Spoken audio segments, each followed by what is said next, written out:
अस्सलाम वालेकुम। मैं हूं अख्तर सिद्दीकी और आप देख रहे हैं अपना मनपसंद चैनल।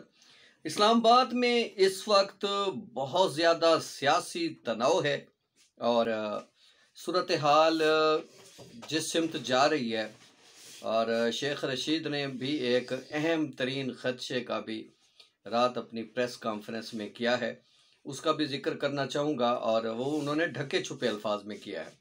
उसके साथ साथ मैं आपको बताऊंगा कि हकीकी तौर पे इस वक्त जो हुकूमत ने जो एक तहरीक जो हुकूमत के ख़िलाफ़ अदम एतमाद के लिए वज़ीर आज़म के ख़िलाफ़ आई है, उसमें और अपोजिशन अरकान को जो है किस सतह की जो है वो इस वक्त हिमायत हासिल है।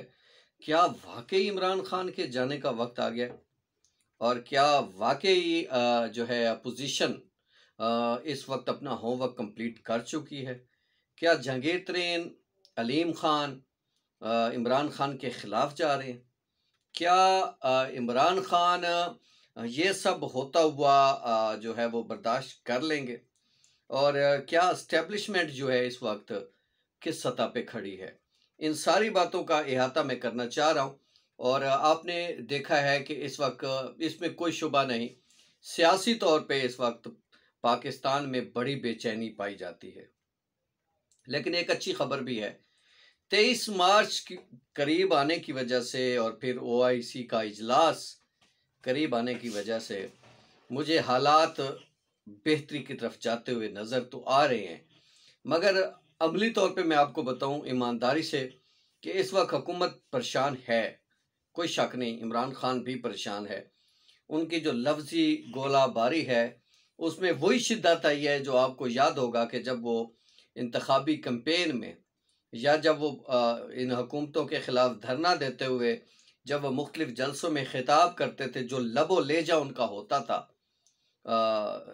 मौलाना फजल रहमान के हवाले से, मोहतरम बिलावल भुट्टो ज़रदारी के हवाले से, शरीफ बरादरान के हवाले से और बाकी लोगों के हवाले से, जो उनका एक रवैया और जो लफाजी होती थी वो आप बेहतर जानते हैं वो कितनी सख्त किस्म की लफाजी होती थी। और अब वही लफाजी आप देखें, हुकूमत में होने के बावजूद इमरान खान के लबो लेजे में वो तलखी नज़र आ रही है। तो इससे हकीकत में आप भी बेहतर जानते हैं कि इतना दुश्मनों के वार करने का दुख नहीं होता जितना दोस्तों के वार का इंसान को दुख होता है। मैं कुछ हकायक देना चाह रहा हूँ और मैं ये समझता हूँ कि इस हुकूमत को जो है एस्टेब्लिशमेंट कभी गिरने नहीं देगी। उसकी 3-4 अहम वजूहात हैं। पहली वजूहात तो ये है कि पाकिस्तान इस वक्त ईमानदारी से मैं अगर तज्जिया करूँ तो हम अमरीकी बुलाक से तकरीबन हम निकल चुके हैं और हम टुवर्ड्स चाइना, टुवर्ड्स रूस, अब हम उस तरफ चले गए हैं। और आपने माजी में देखा है कि नवाज शरीफ हों, शहबाज शरीफ हों, आसिफ अली जरदारी हों, ठीक है, और अब चाहे वो बिलावल भुट्टो जरदारी हों, ये सब प्रो अमेरिकन इस्टेब्लिशमेंट की तरफ हैं। और अब जो सिनेरियो बन रहा है वो आप जानते हैं कि यूक्रेन के साथ रूस का जो इस वक्त लड़ाई चल रही है और मामला चल रहे हैं, और रूस, चाइना, ईरान, ठीक है, अफ़गानिस्तान और कई वस्तियाई एशियाई रियासतें और दीगर काफ़ी सारे ममालिक ऐसे हैं जो बग़ैर देखे, अनदेखे जिसको हम कह सकते हैं, वो इस नए बुलाग का हिस्सा है। और इमरान खान वो वाहिद शख्सियत है जो अमेरिकन बुलाग के ख़िलाफ़ है और वो कई बार अमेरिका के ख़िलाफ़ अपना गम और गुस्से का इजहार भी कर चुके हैं, ख़ासतौर पे अफ़गानिस्तान के हवाले से। जब वो बात करते हैं कि अफ़गानिस्तान में जो कुछ हुआ उसके ज़िम्मेदार अमेरिका और उसके इत्तेहादी थे, कि उन्होंने जिस तरीके से वहाँ अफ़गानिस्तान में जंग लड़ी है और जो मामलात किए हैं उसका खमियाजा पाकिस्तान को भुगतना पड़ा है। और इमरान खान ने यूरोपीय यूनियन को जो जवाब दिया है, और वो सख्त तरीन जवाब भी इसी वजह से था कि पाकिस्तान ने बेपनाह कुर्बानियाँ दी, मगर पाकिस्तान के उस कुर्बानियों की किसी ने भी नहीं देखा, उसको अप्रिशिएट नहीं किया, उस तरफ किसी ने नज़र भी नहीं रखी। तो ये एक बुलाग की एक तरफ तो अनदेखी तब्दीली है, एक तो ये इम्पॉर्टेंट बात है। और दूसरा इम्पॉर्टेंट जो मामलात हैं वो ये है कि आने वाले दिनों में आपको पता है आर्मी चीफ की फिर मुद्दत मुलाजमत मुकम्मल होगी तो फिर नए आर्मी चीफ का तकर्रर है, फिर नए इंतखाबात हैं। और फिर जो अहम तरीन दूसरा जो वजह है वो है कि पाकिस्तान में इस वक्त पैसे नहीं हैं कि हम दोबारा से आम इंतखाबात करा सकें, हम दोबारा से उस तरफ जा सकें। और पहले ही हमारे पास मामलात बड़े ख़राब हैं, हम पहले ही जो है मुख्तलिफ मामलात में उलझे हुए हैं।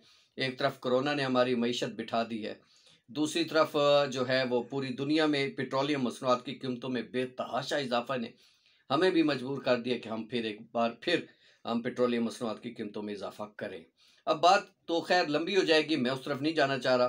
बहरहाल इस वक्त जो सूरत हाल है, इस वक्त पीटीआई को 12 अपोजिशन के लोगों ने ज्वाइन कर लिया है और वो जो है जो इस वक्त करारदाद इमरान खान के खिलाफ गई हुई है वो अपोजिशन के साथ हिस्सा नहीं लेंगे। उनमें से बहुत सारे लोग जो हैं वो उस दिन गैर हाजिर होंगे।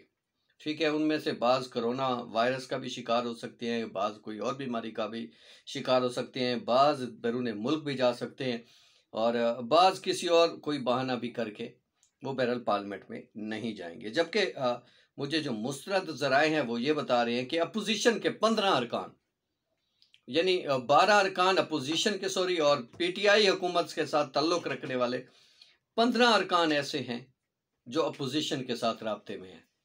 तो इस लिहाज से यूं समझ लें कि 12 अगर वो हैं तो 15 ये हैं, तो 3 अरकान का फ़र्क पड़ रहा है। तो 3 अरकान का भी फ़र्क अगर पड़े तब भी इमरान खान के ख़िलाफ़ जो तहरीक अदम एतमाद है वो नाकाम होती है। और ज़ाहिर सी बात है, अगर तहरीक अदम एतमाद नाकाम होती है तो ज़हन में रख लें फिर इमरान खान इंतहाई मजबूत हो जाएंगे और फिर अपोजिशन के ख़िलाफ़ जो कार्रवाइयाँ शुरू होंगी उनको फिर रोकना इतना आसान नहीं होगा। दूसरी तरफ शेख रशीद ने रात जो है वज़ीर दाखिला की हैसियत से जो प्रेस कॉन्फ्रेंस की है उसमें उन्होंने बड़ी एक ढके छुपे अल्फाज में एक बहुत बड़ी हकीकत का इदराक कराने के लिए बात की है और उन्होंने कहा है कि आप बेशक निकलें सड़कों पे, आप करें जो करना है आपने, तो याद रखें कि फिर वो कुछ होगा कि आप सारी ज़िंदगी याद रखेंगे। उसका मतलब क्या था? वो ढके छुपे अल्फाज में इस जमहूरी निज़ाम के लपेटे जाने और मामलात ख़राब होने की तरफ इशारा कर रहे थे। और ऐसे में जो ज़ी शऊर लोग हैं और मौलाना फजल रहमान जो बड़ा चीख चिल्ला रहे थे रात, आपको पता है सिर्फ एक फ़ोन कॉल पे वो ठुस हो गए। फ़ौरन तौर पे उन्होंने धरने ख़त्म किए, सड़कें खुलवा दी। और मैं आपको पहले भी कह चुका हूँ, अब भी कह रहा हूँ, जब तक 23 मार्च की परेड होनी है, जब तक ओआईसी का इजलास होना है, तो याद रखें अपोजिशन चाहे आसमान सर पे उठा ले, ज़मीन को आसमान की तरफ ले जाए और आसमान को ज़मीन में आके लगा दे, तब भी उनकी कोई मूव कामयाब नहीं होगी। ज़ाहिर सी बात है, हर किसी की इज़्ज़त होती है और मेरे मुल्क की अफवाज से बढ़कर किसी की इज़्ज़त नहीं हो सकती, चाहे वो अपोजिशन हो, चाहे वो हुकूमत हो, चाहे कोई भी हो। इस वक्त मुल्क की मुसल्लह अफवाज जो है वो 23 मार्च में अपनी ताकत का मुजाहरा करने के लिए, अपनी परेड के लिए कोशां है और हम देख रहे हैं डेली की बुनियाद पे तैयारे उड़ रहे हैं और प्रैक्टिस जारी है और करतब दिखाने के लिए जो तैयारे अपना काम हर साल दिखाते हैं, शो होता है जो, वो ज़बरदस्त तरीके से अब भी वो तैयारियों में लगे हुए हैं। ऐसे में आपको यकीन होना चाहिए कि इस मुल्क की फ़ज़ा कभी भी ख़राब एस्टेब्लिशमेंट नहीं होने देगी। और फ़ौज के तर्जुमान ने कितनी ज़बरदस्त बात की है, उन्होंने कहा हमारा सियासत से कोई ताल्लुक़ नहीं है और ये जो हमें सियासत में लोग मुलव्वस करने की कोशिश करते हैं वो गलत करते हैं और उन्हें ऐसा नहीं करना चाहिए। हमारा कोई ताल्लुक़ फ़ौज से, अपना सियासत से नहीं है। तो और वैसे भी अब चूँकि मौलाना फजल रहमान हों, बिलावल भुट्टो ज़रदारी हों, ठीक है, शहबाज शरीफ हों और ये जितने भी बड़े लीडर हैं, ये भी तस्लीम कर चुके हैं कि इमरान खान के साथ अब अंपायर नहीं है और मामलात न्यूट्रल हैं। अगर न्यूट्रल हैं तो फिर इस अपोजिशन को ये इदराक करना चाहिए कि उनकी जो तहरीक अदम एतमाद है उसकी वोटिंग भी फुल प्रूफ होगी और उसमें कोई मसला नहीं होगा। उसकी वजह यह है कि इमरान खान ने खुद अलीम खान को जो है वो पंजाब में उतारा है, ताकि अपोजिशन की तवज्जो अलीम खान की तरफ रहे, जहांगीर तरीन की तरफ रहे। और जो असल मूव है, जो करारदाद इसके खिलाफ, इमरान खान के खिलाफ असम्बली में पेश हुई है, उसको नाकाम बनाना सबसे अव्वली हुकूमत की तरजीह है और वो उसमें लाजमी तौर पे कामयाब होगी। और ये मैं आपको बता रहा हूँ, आप मेरी वीडियो याद रखेंगे। और मैं अभी से आपको बता रहा हूँ कि करारदाद जो है वो उनके खिलाफ अदम एतमाद की हर सूरत नाकाम हो जाएगी, क्योंकि अपोजिशन के पहले 12 अरकान थे, अब नई जो खबरें आ रही हैं उसके मुताबिक उनकी तादाद 28 हो गई है।